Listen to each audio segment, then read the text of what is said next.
Good afternoon. It's Thursday, the 2nd of August 2018, just after 1 o'clock. Welcome to UK Column News. I'm your host, Mike Robinson. Joining me in the studio today, Patrick Henningsen for 21st Century Wire.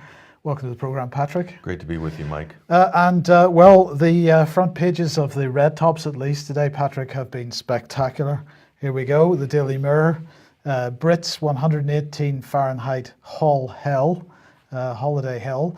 And the Daily Star saying, this heat will kill you. What can we say about that?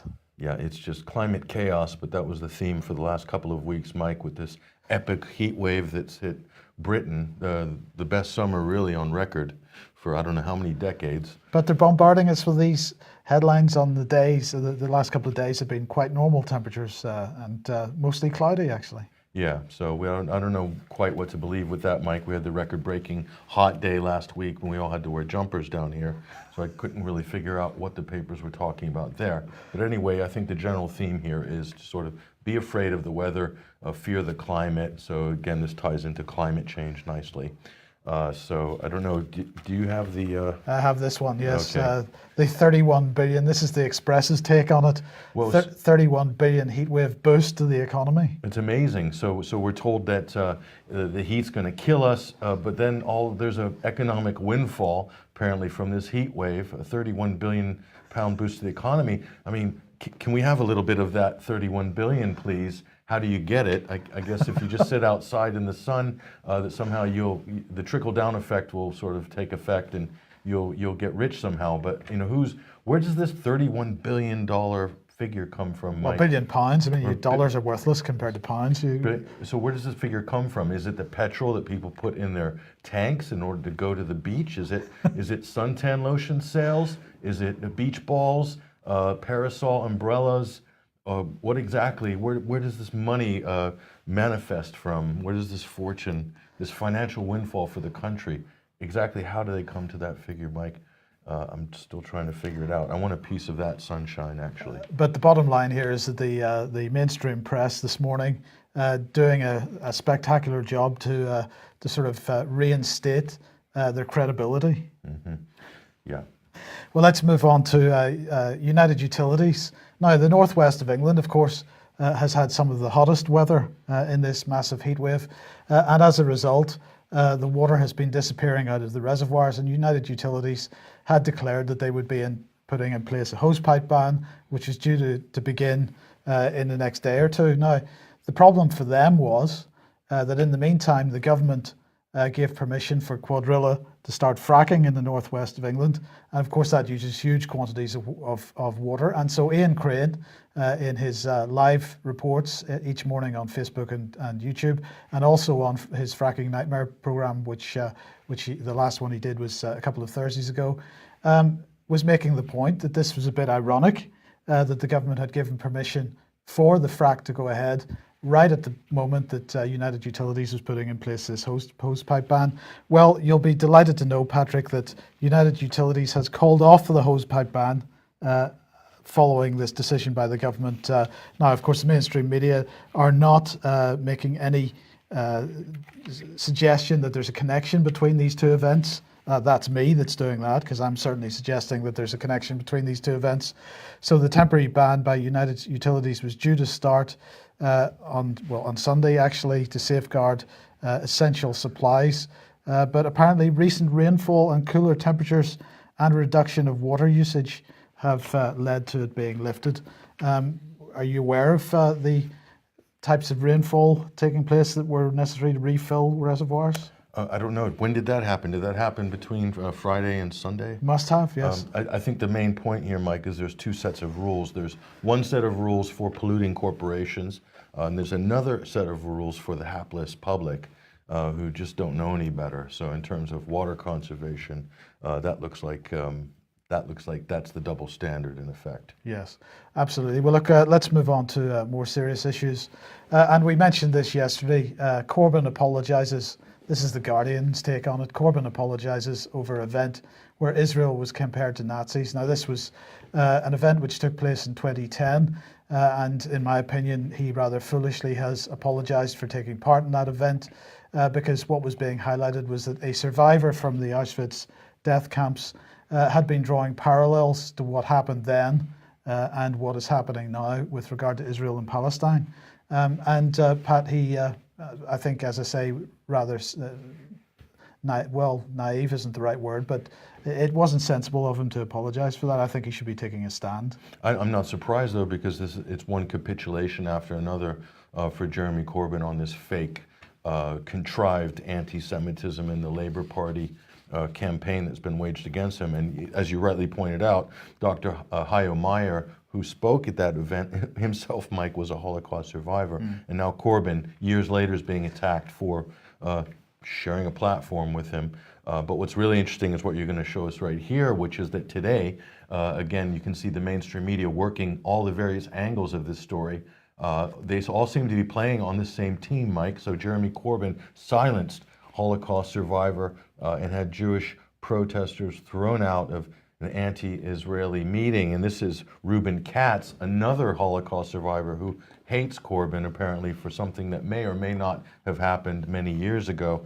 And the accusation is that this event had an anti-Semitic atmosphere. That's the words used in the Telegraph report. I can't help thinking, Mike, that there's some war room somewhere where there are like teams of people working various press releases, and they all seem to be drifting out into the mainstream media, all synchronized, and it's relentless. I think this campaign's going to be going really until the Labour Party conference or until maybe this general election, a snap election called in the fall. Well, look, this is a really important point that you make, this idea of a war room where journalists from various publications all coming together to discuss.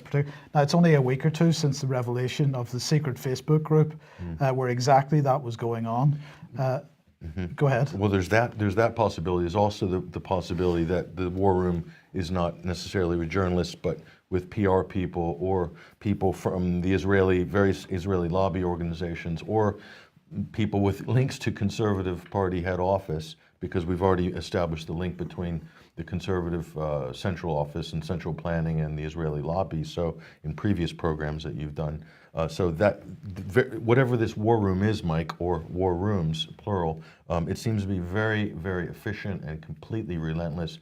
And this leads us to, I don't know, well, we'll talk about, I don't know if you have the Al Jazeera We'll come on to that in a second, ahead. but I just want to show another example of exactly this type of thing, because here's Sonia Mota tweeting this out today. This is insane. The BBC first do anti-Semitism smears against Jeremy Corbyn, and right after, on the same news programme, they broadcast Tommy Robinson, a far-right nationalist and Islamophobe, portraying him as some kind of freedom fighter folk hero with great public support. And immediately afterwards, she says, unbelievable, Sky News, like the BBC, they're doing exactly the same thing. Exactly. So again, do we have a war room situation going on here? Those are identical lineups by the BBC and Sky. And if you want to go to Sonia Mota's Twitter account, you can see the video footage for both of those clips, Mike. So the Sky and the BBC are mirroring exactly, not just the same talking points, Mike, but actually mirroring the design or breakdown of the segment. So basically pushing Tommy Robinson up with Jeremy Corbyn's anti-Semitism in the Labour Party story. So putting those two together, what would be the sort of subliminal message that the public would get by the juxtaposition of those two stories? I don't think it takes a genius to figure it out. No, absolutely not. And as you mentioned this Al Jazeera story. Now, this is from January 2017. This video clip from Al Jazeera, exclusive Israel's parliamentary plot against UK politicians. And they were saying that the members of the Israel lobby in Britain, £1 million plot by the Israeli government to undermine Jeremy Corbyn. And they were looking at recruiting pro-Israel interests in the UK political scene to try to undermine politicians who had an anti-Israeli stance. Well, you know, we might say that it's Al Jazeera, another mainstream media organization, Al Jazeera, a mainstream media organization that has quite a number of BBC employees working for it. And the question is, why would they put something like this out? Well, I'll be the first to criticize Al Jazeera's coverage. It's been absolutely abysmal with regards to Syria, and that has a lot to do with the Qatari government's backing of terrorists in Syria, over-the-table backing of terrorists in Syria, and their coverage has been abysmal on Libya as well. However, on the issue of Palestine, for whatever reason, be it the political stance of the royal family in Qatar or whatever. The coverage on Palestine has been favorable in favor of the Palestinians consistently since the beginning of the network, and very, I would say, critical of Israel on so many different documentaries and news reports. So, Mike, I don't see a reason why we would look at this report by Al Jazeera from 2017 and think that is anything other than what it's presenting, which is a bona fide scandal. The question is, if it's a bona fide scandal, Mike, how can the press or the mainstream media not put two and two together? Someone's put up $1 million to take down Jeremy Corbyn from a consortium of Israeli lobby groups or Israeli organizations, and somehow you can't connect that to this current fake anti-Semitism in the Labour Party trope, this canard that seems to be dominating the newspapers, the broadcast media, totally defamatory, totally sensational on every level, and used to sort of drive a wedge in the middle of the Labour Party to make it a non-viable opposition in the run-up to any snap general election. Mike, how can you not put two and two together? That's the question. So is the media itself, the mainstream media in Britain, are they in on this campaign, as it were? If there's any coordination, Mike, between any lobby groups, anybody in politics, and anyone in media, that, by definition, is a conspiracy. Absolutely. So call it what you want, but that's what it looks like. So let's bring Robert Peston on, of course, former BBC himself. Can't remember who he's working for now, ITV or something. But anyway, he was tweeting this out this morning. We've got an official opposition tearing itself apart over anti-Semitism. Wrong, Robert, because it's not tearing itself apart. It's being torn apart by external influences. We've got the founder of the EDL running rings around the judiciary. Wrong. Tommy Robinson isn't running rings around anybody. There's Israeli lobby, pro-Zionist Middle East Forum from the United States running rings around the judiciary on Tommy Robinson's behalf. That's a very key distinction. And a government negotiating a Brexit plan that its own MPs and ministers tell me is dead. Wrong. That Brexit plan was dead from the very beginning. So it's pretty incredible that somebody who considers himself from his Twitter page there to be richly brilliant is so wrong on so many issues, Patrick. So this is a classic mainstream media psyop. So Robert Peston is meant to be a political pundit. He's meant to be, or portrayed by his broadcast network, as someone who's in the know about all things politics. And right there, he is absolutely trying to manipulate the opinion of his followers. I don't know how many followers he has on Twitter or how many people actually watch his program. But let's say in mainstream circles, he's influential. Total manipulation of the narrative and trying to weave in all of these different things, which the media recurrently love. And this is what arouses the media on a recurrent basis, is a crisis. So this is a good example of the media taking three different things that are relatively unrelated, mischaracterizing each of them, and then creating a crisis. And a crisis, of course, according to the media, needs a reaction. Something needs to be done. But he's not mentioning anything really significant or important in terms of the business of the nation, like the illegal wars that this government is participating in, whether that be in Syria, whether that be in Yemen, or any other places around the world, and burning through public funds in order to what? I don't know exactly. But so is Peston going to challenge the state on any really big issues? That's the question, and the answer seems to be no. No.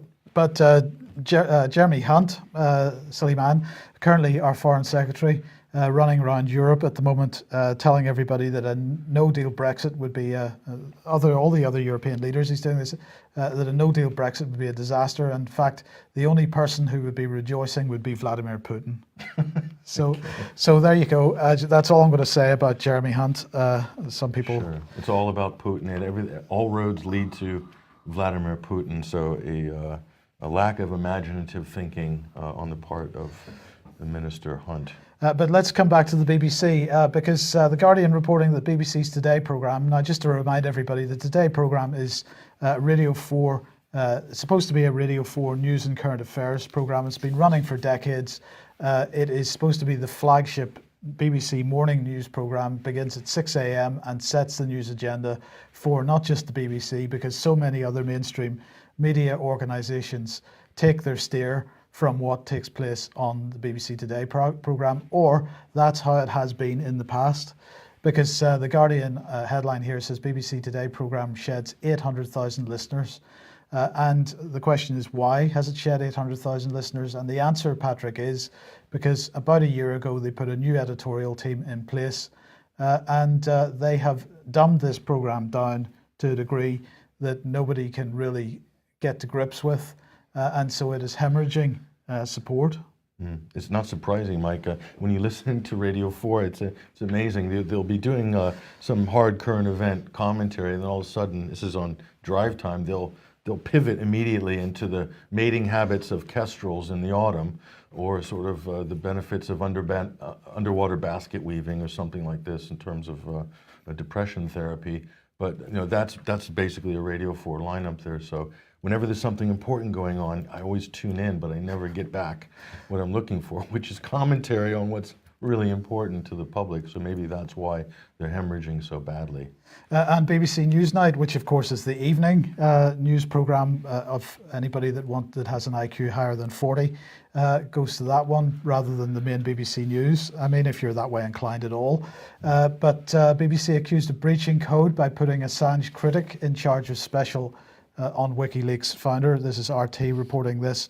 And what they're saying is BBC Newsnight will air a special on WikiLeaks founder Julian Assange, hosted by journalist John Sweeney, despite what the Free Assange campaign say are tweets in clear breach of the BBC's objectivity standard by the journalist.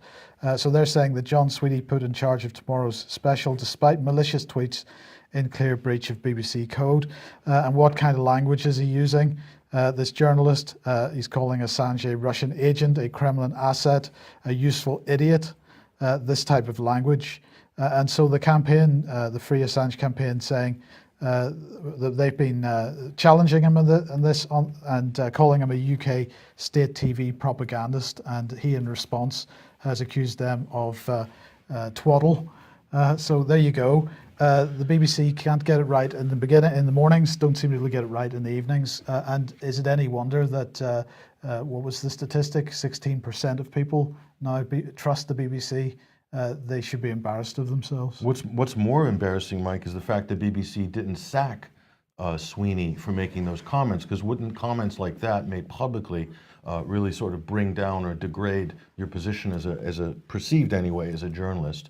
I know that's an elastic term with the BBC, but so the question is, why didn't they sack John Sweeney? And the reason is because the BBC is absolutely on board with the campaign of defamation against Julian Assange, who himself is a journalist, who himself is a publisher. So again, you can separate what the cause that Julian Assange is being persecuted for or is fighting for, and all the millions of supporters are backing him on, is a completely different industry or enterprise that the BBC is involved in. And the BBC technically is a state-run propaganda oracle, which is completely different. I mean, the total diametric opposite end of the spectrum of where WikiLeaks are or where any other alternative or independent media outlet is.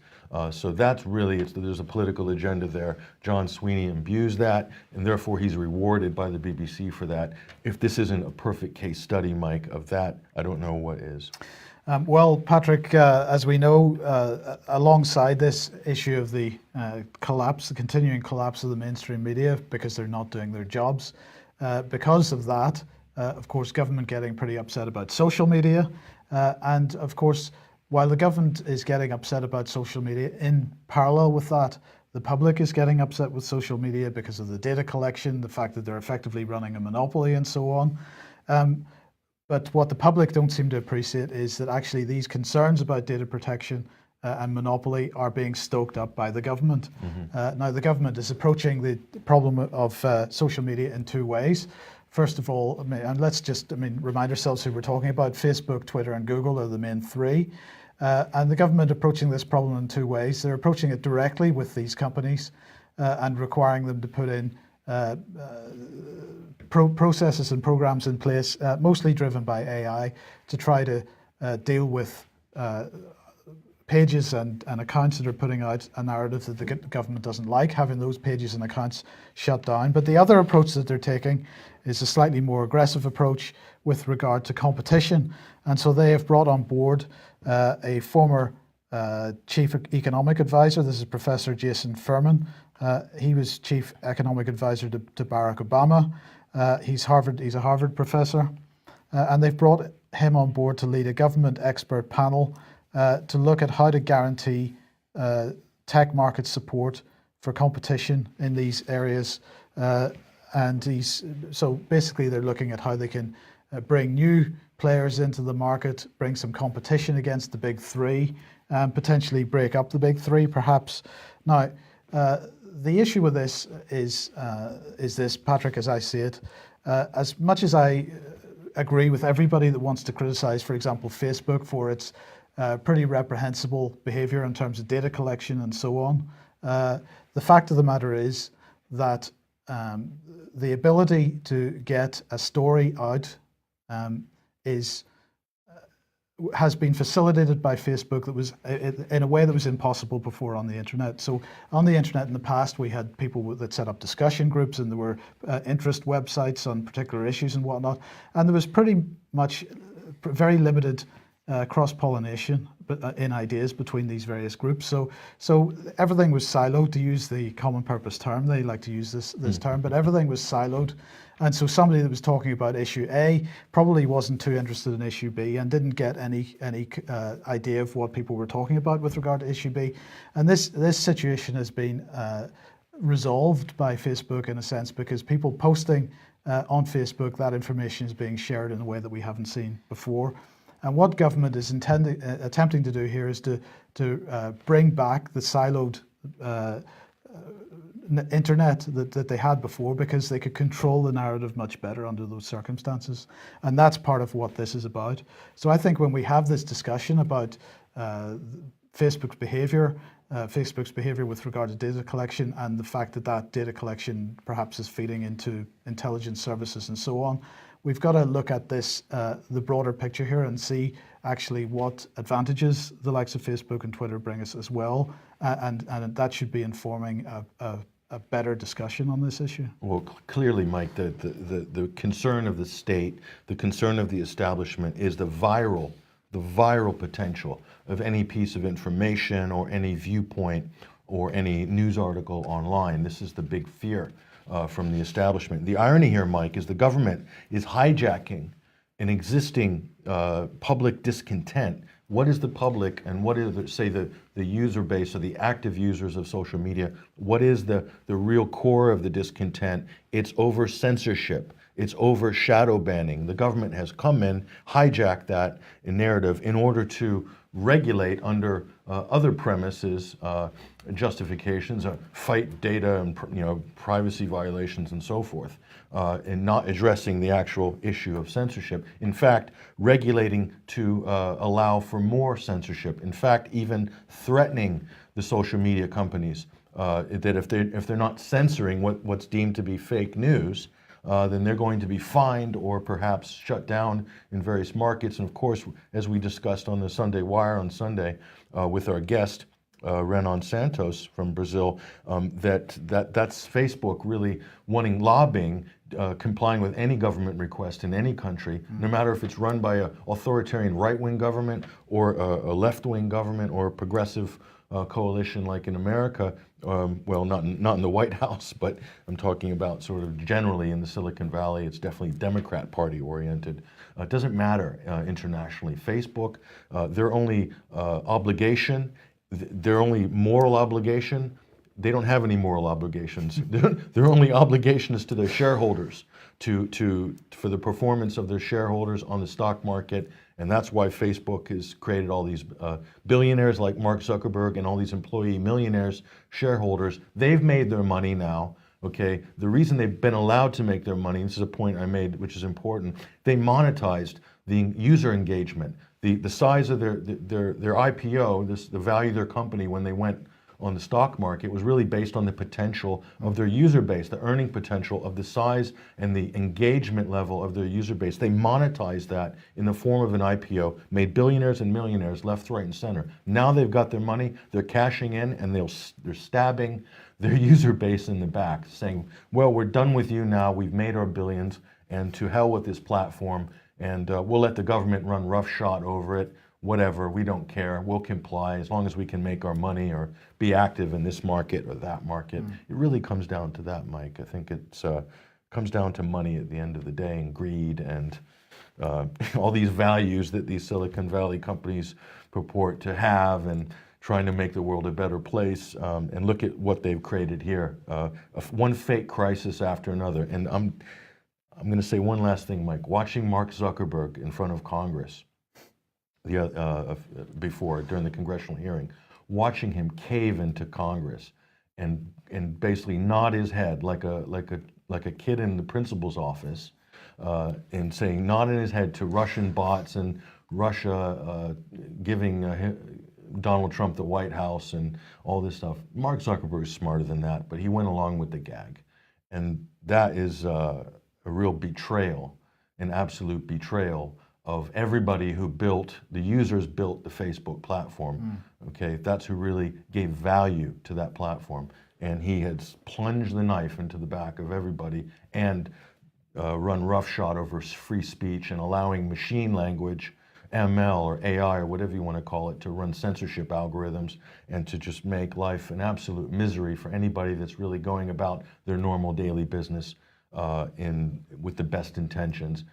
That's the reality of what Zuckerberg and his inner circle have allowed by caving into the government. He's rich enough to buy off every single congressman and senator. It doesn't take much, by the way. I think most of them will get up on their desks and do pirouettes for about $5,000. Mark Zuckerberg could buy Congress 10 times over. So what is he afraid of exactly at this point in his career? It's just mind-boggling, Mike.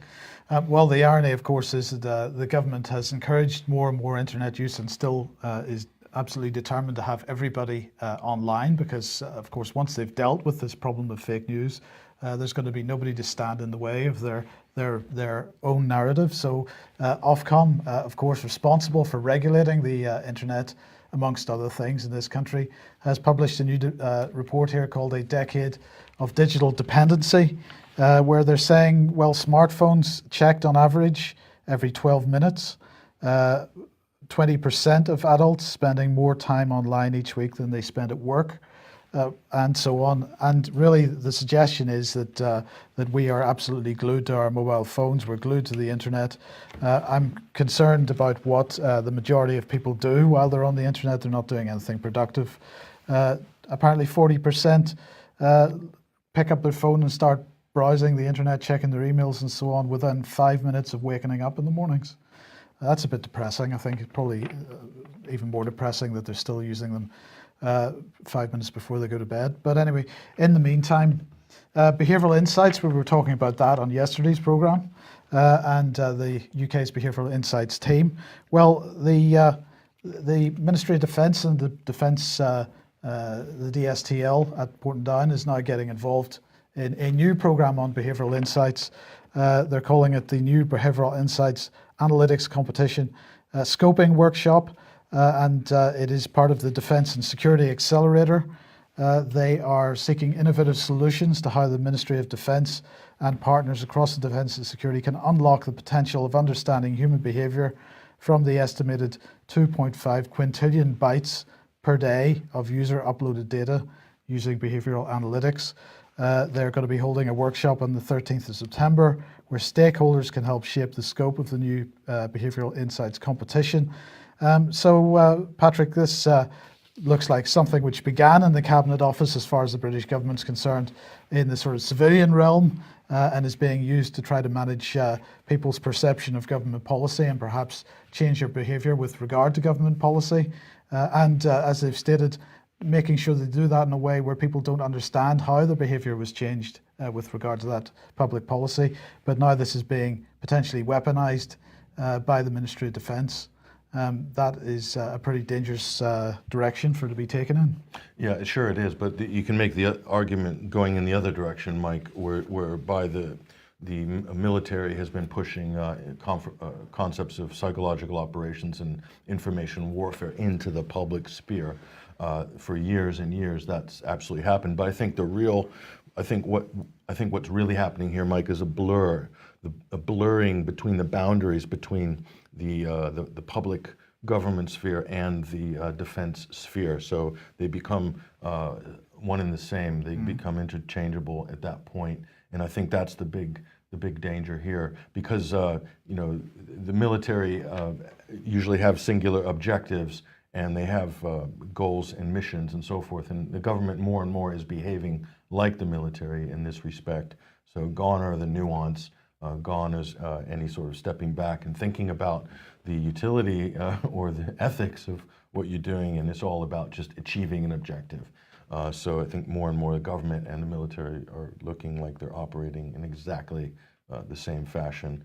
Yeah, this is a very good point, because this is a policy which is being drifted in via the European Union and NATO as well, involved in this. The idea that that civilian policing, for example, and military policing should be a single operation, and I suspect we're going to see that more and more in other areas of policy as well. And as the lines blur, Mike, also the military is infected with customer service, rebranding of names, and reframing to more reflect what's going on the government third sector side. So again, it's going both ways, and I think that the line between the two is just fading more and more. It's degrading with every passing year.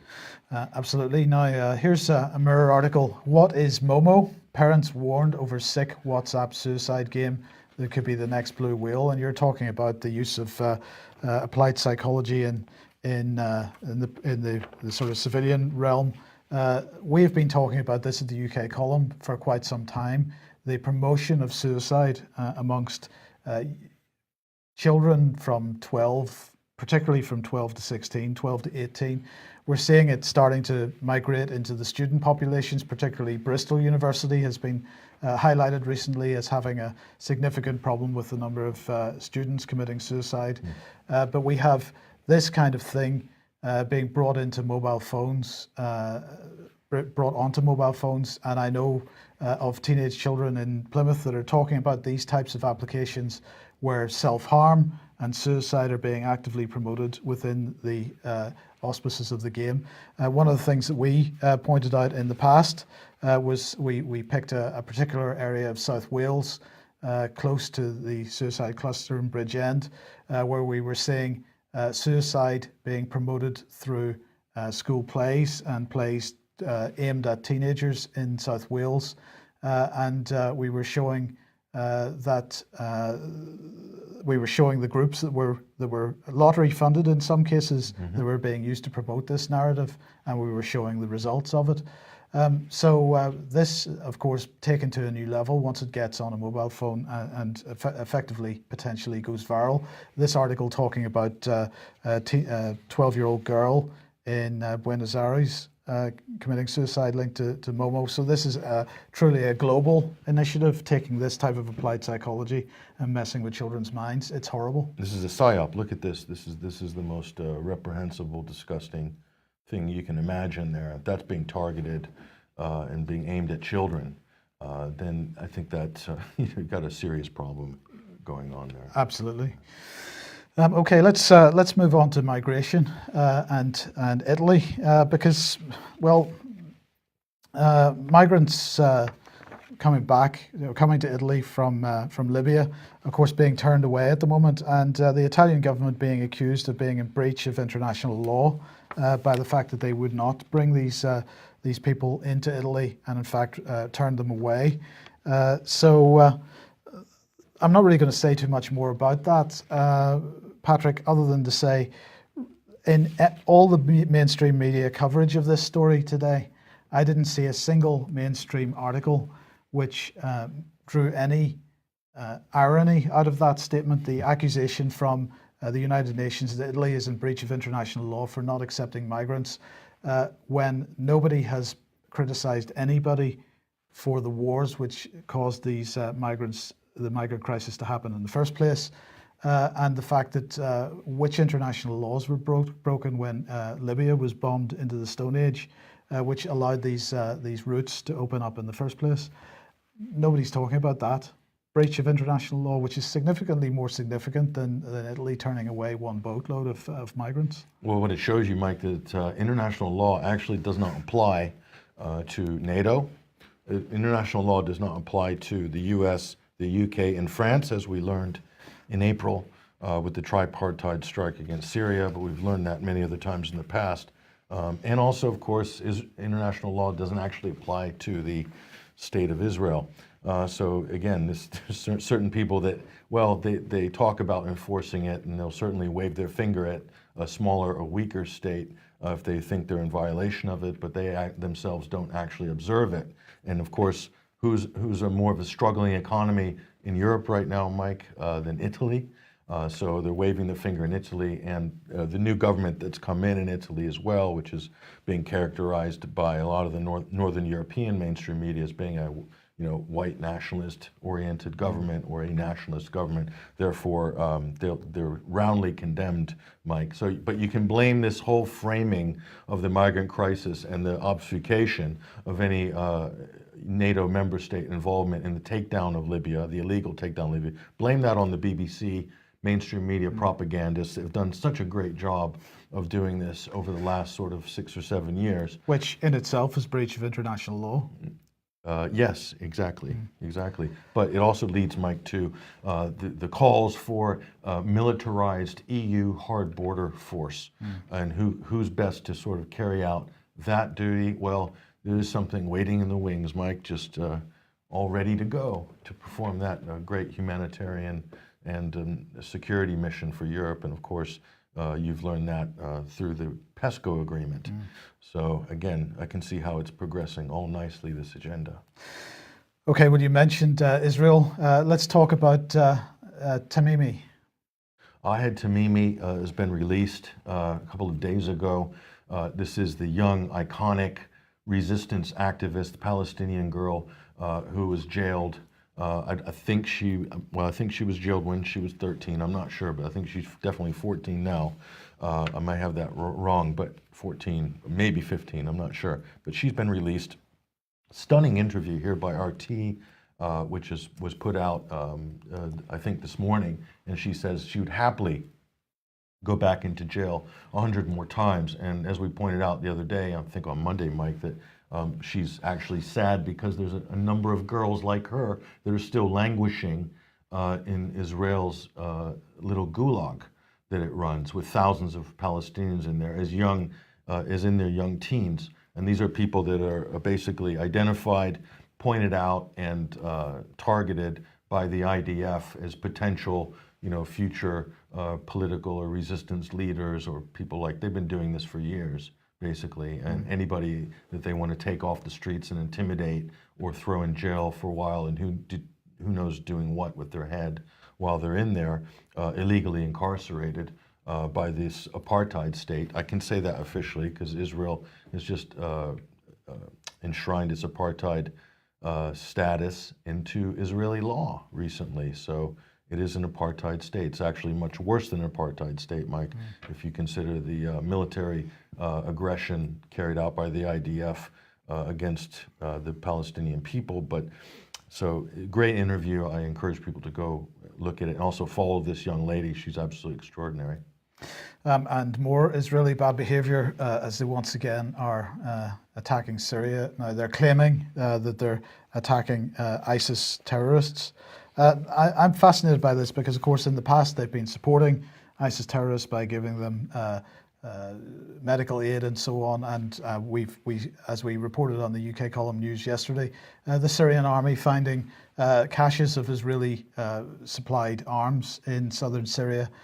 So I wonder, Patrick, whether this is a targeted attack to try to make sure that certain aspects of the narrative never see the light of day. Sure. It very could well be, Mike, that there's a pivot that's taking place. I mean, you have to take into consideration the recent meeting between Donald Trump and Russian President Vladimir Putin, and also the meeting between Benjamin Netanyahu and Vladimir Putin to sort of conclude that there's now some possibly agreement here in terms of how we're going to deal with the militants in Syria, who, let's face it, Israel has been backing for a number of years now, and who the U.S. as well has been indirectly backing in the northern parts of Syria as well. So, and other foreign actors as well have been backing these terrorists. So there could be, Mike, a pivot going on, a change in tact, maybe a realization that the so-called rebels and ISIS are not going to successfully overthrow the government of Bashar al-Assad and turn Syria into an Islamic State.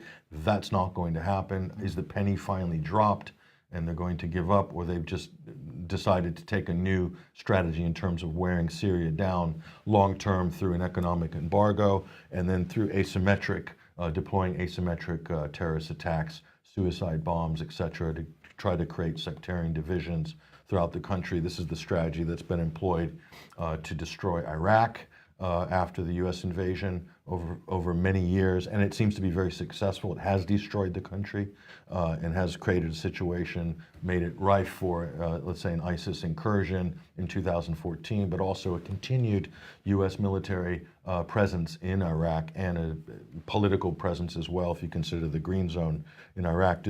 Are they trying to carve out a similar scenario going forward with Syria and, destroy the country slowly economically and from within with repeated terrorist attacks and so forth, creating sectarian division? I would think that would be more of a long-term strategy for the U.S. and its allies at this point, because they've lost the military battle, as it were. Okay, and I want to end with this article from the Times, which is headlined "Doctored Lungs for Pigs Could Cut Transplant Waiting Lists." And you may wonder what this has got to do with Syria, but we'll come on to this in 1 second. The article says that bioengineered lungs have been successfully transplanted into pigs in an advance that doctors hope will increase the number of organs available to humans. For the first time, a team of US scientists was able to grow a lung along with working blood vessels and then keep it breathing inside a pig. They said that they now hope to do the same with humans, in humans within 5 to 10 years, and to help reduce the long waiting times for people awaiting lung transplants. The technique will still rely on donors, though, although they're built in a laboratory. The lungs are not constructed from scratch. Instead, they require donated material. And this is what is caught my attention here, because while the Times doesn't discuss this in any detail, the question is, where does this donated material come from?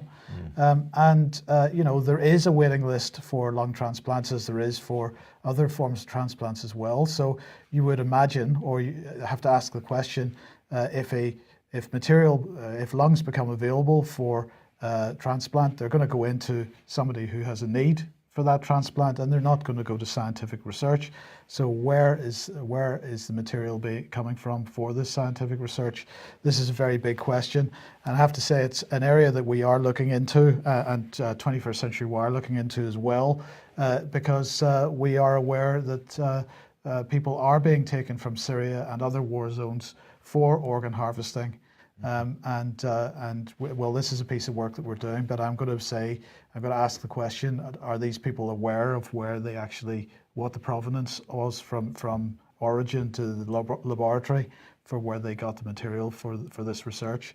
I think this is something that perhaps it would be helpful if the mainstream media got involved in that research as well, because they perhaps have got the resources to do that work. Sure, and it doesn't end with the trafficking of organs and tissue from war zones, Mike. Those items are also being trafficked right here, right under our nose. And I think there's been these stories that have also been broken in America regarding Planned Parenthood last year with the Veritas Project. So this is a serious issue, Mike, but more than anything, this is big business, Mike.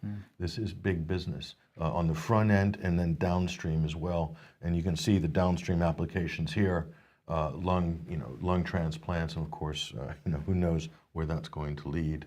I don't know, I suppose even the tobacco industry might be happy about this latest development. So who knows? Okay, well, we'll leave it there for today. Thank you very much for joining us, Patrick. Thank you for joining us. There will be no UK column news tomorrow. Apologies for that. Brian is at the Fresh Start Foundation talk in Orkney this weekend, and unfortunately, I'm unavailable tomorrow as well. So we're taking a day off. We'll be back on Monday, and we hope to see you then. Bye-bye.